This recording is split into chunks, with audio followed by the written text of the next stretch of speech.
ಇಷ್ಟು ವರ್ಷದಿಂದ ಎಲ್ಲ ಸಹಿಸ್ಕೊಂಡು ಬಂದಿಲ್ವಾ? ಇಷ್ಟು ವರ್ಷದಿಂದ ನಾನು ಸಹಿಸ್ಕೊಂಡು ಬಂದಿಲ್ವಾ? ಅವಳನ್ನ ಹಾಡಿ ಹೋಗ್ಲೋದನ್ನ ಅವಳು ಒಪ್ಕೊಂಡ್ರೆ ಬರ್ತೀನಿ, ಇಲ್ದಿದ್ರೆ ಬೇಡ ಬಿಡು, ನಾನೇ ಹೊರಗೆ ಹೋಗ್ತೀನಿ. ಬೇಡವಾಗಿತ್ತು ಕೂಡ ನಿನ್ ಮಗಳು ಹುಟ್ಟಿದ್ದು. ಅಮ್ಮ ನೀನ್ ಸುಮ್ನಿರಮ್ಮ. ನನಗೆ ಬುದ್ಧಿ ಹೇಳಕ್ ಬರೋ ಹೇಳ್ಬೇಕು ನಿನ್ ಮಗಳಿಗೆ.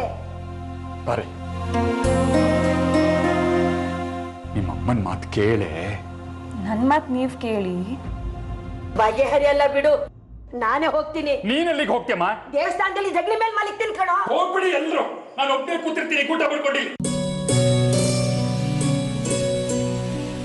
ಹೇಳೋ ನಿನ್ ಮಗಳಿಗೆ ತಗ್ಗಿ ಬಗ್ಗೆ ನಡೆಯಕ್ಕೆ. ಯಾವ್ದನ್ನೇ ಆದ್ರೂ ಬಲವಂತವಾಗಿ ಬಗ್ಸಿದ್ರೆ ಮುರಿದು ಹೋಗುತ್ತೆ. ನನಗ್ ಬುದ್ಧಿ ಹೇಳಕ್ ಬರ್ಬೇಡ ಕಣೆ, ನಿನ್ನ 100 ಪಟ್ಟು ಬದುಕಿದೀನಿ ನಾನು. ಬಾರಿ ಲಲಿತಾ. ಅವಳು ಅಮ್ಮನವ್ರನ್ನ ಕ್ಷಮಾಪಣೆ ಕೇಳೋದಕ್ಕೆ ಒಪ್ಕೊಳ್ಳಿ, ಬರ್ತೀನಿ. ಸಾಧ್ಯನೇ ಇಲ್ಲ, ನಾನು ಒಳಗ್ ಬರೋದಿಲ್ಲ.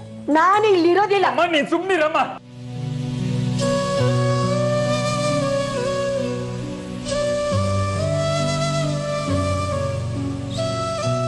ಮಗಳೇ, ಇಷ್ಟು ವರ್ಷ ನಿನ್ನ ಹಸುವನ್ನ ನೀಗಿಸಿದಳು ನಿಮ್ಮಮ್ಮ, ಅಂತೋಳನ್ನು ಉಪವಾಸ ಕೆಡುವುದ್ಯಾ? ತಪ್ಪಲ್ವಾ?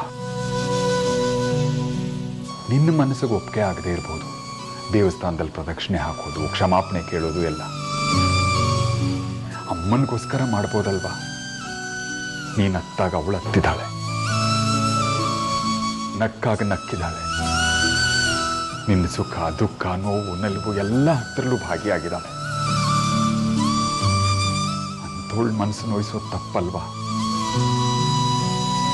ನಮ್ಮಿಂದ ಏನ್ ಮಾಡೋಕ್ ಸಾಧ್ಯ ಕಂದ ಬದುಕಲ್ಲಿ, ಇನ್ನೊಬ್ರು ಮನಸ್ಸನ್ನ ಸಂತೋಷ ಪಡಿಸೋದನ್ನ ಬಿಟ್ಟು. ನಿಮ್ಮಮ್ಮ ಏನ್ ಕಷ್ಟವಾದ್ದನ್ನು ಹೇಳ್ತಿಲ್ವಲ್ಲ ಮಗಳೇ?